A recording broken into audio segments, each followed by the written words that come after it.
Hello everyone, welcome back to my channel Sananda কিচেনের আরও একটি নতুন ভিডিও নিয়ে তোমাদের মাঝে হাজির হলাম। তো আজকে আমি তোমাদের সাথে কাঁচা লঙ্কা বাটা দিয়ে একদম ভিন্ন স্বাদের চিকেন রান্নার রেসিপি শেয়ার করব। তো চলো মূল রেসিপিটি শুরু করা যাক।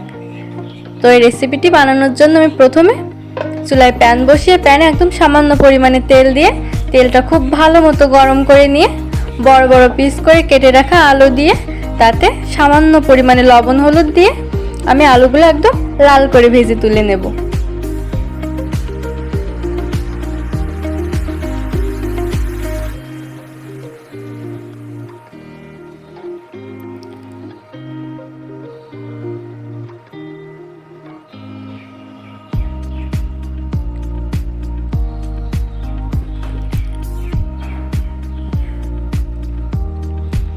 আলুগুলো তুলে নিয়ে আমি প্যানে আবারও রান্নার জন্য পরিমাণ মতো তেল দিয়ে দিয়েছি।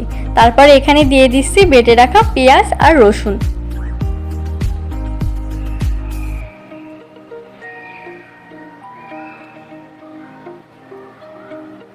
তারপর দিয়ে দেখছি একটু বেশি পরিমাণে কাঁচা লঙ্কা বাটা। এই রান্নাটা যেহেতু আমি পুরোটাই কাঁচা লঙ্কা বাটা দিয়ে করবো, এখানে আমি কোনো শুকনো লঙ্কার পেস্ট বা গুঁড়া কিছু ইউজ করব না।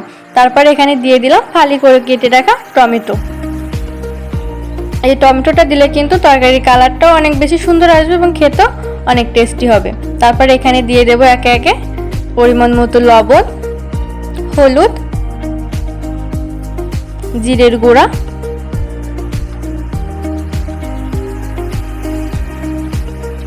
তো এবার আমি সমস্ত মশলা দেওয়া হয়ে গেছে, মশলাটা ভালোভাবে নাড়াচাড়া করে সবগুলো মশলা সুন্দর মতো মিশিয়ে নেব।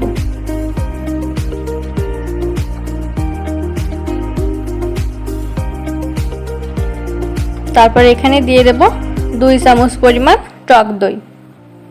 টক দই দিলে কিন্তু তরকারির টেস্টটা একদম পাল্টে যাবে। ব্রয়লার মুরগির যে গন্ধটা থাকে সেটা কিন্তু একদমই আর পাওয়া যাবে না, তরকারিতে কিন্তু একদম অন্যরকম একটা টেস্ট পাওয়া যাবে। তো দই দেওয়ার পরে আমি ভালোভাবে মশলার সাথে মিশিয়ে নিয়ে এবার মশলাটা খুব সুন্দর করে কষিয়ে নেব।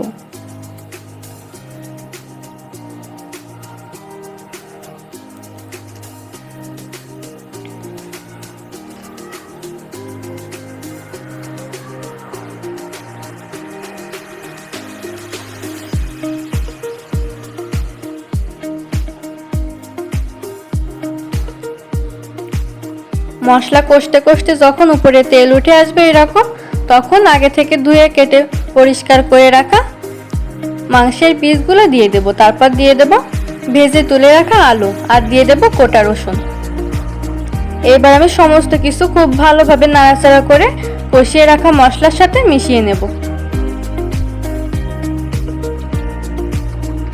তারপরে সমস্ত কিছু খুব সুন্দর করে আমি কষিয়ে নেব একটা ঢাকনা দিয়ে ঢেকে ঢেকে প্রায় 10 মিনিট মতো।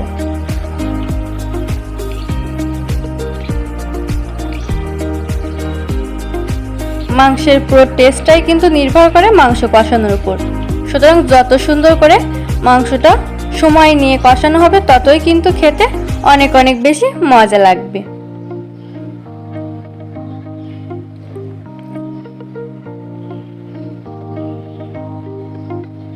তো আমি সমস্ত মশলা মিশিয়ে নিয়েছি, এবার ঢাকনা দিয়ে ঢেকে 10 মিনিট মতো কষিয়ে নেব।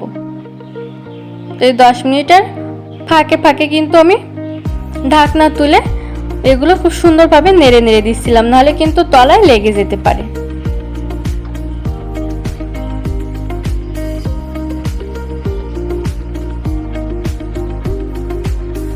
কষানোর সময় কিন্তু মাংস থেকে খুব সুন্দর একটা স্মেল আসতেছিল।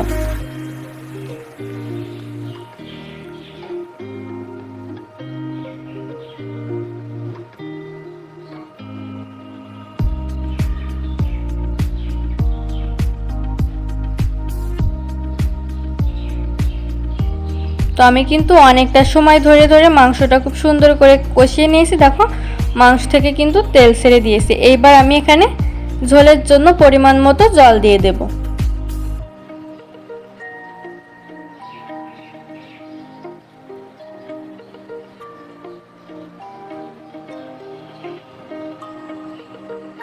তোমরা যেরকম ঝোল রাখতে চাও সেই অনুযায়ী জলটা কম বেশি করে দিয়ে দিও।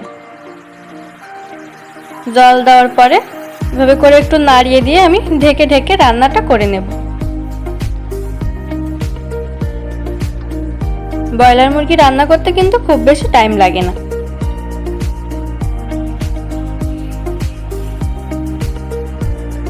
তো দেখো তরকারিতে কিন্তু ভালোভাবে বলক চলে আসছে, আর তরকারির মাংস আর আলু কিন্তু সুন্দরভাবে সিদ্ধ হয়ে গেছে।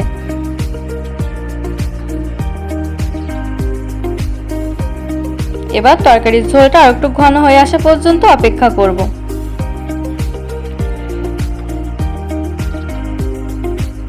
তোমার তরকারি কিন্তু প্রায় কমপ্লিট হয়ে আসছে। এবার আমি এখানে দিয়ে দেব উপর দিয়ে মিট মশলা।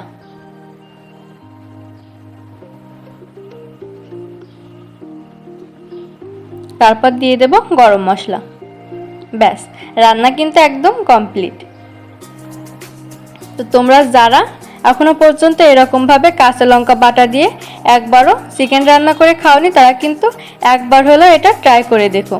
এটা কিন্তু একদম অন্যরকম ধরনের একটি স্বাদ হয় খেতে।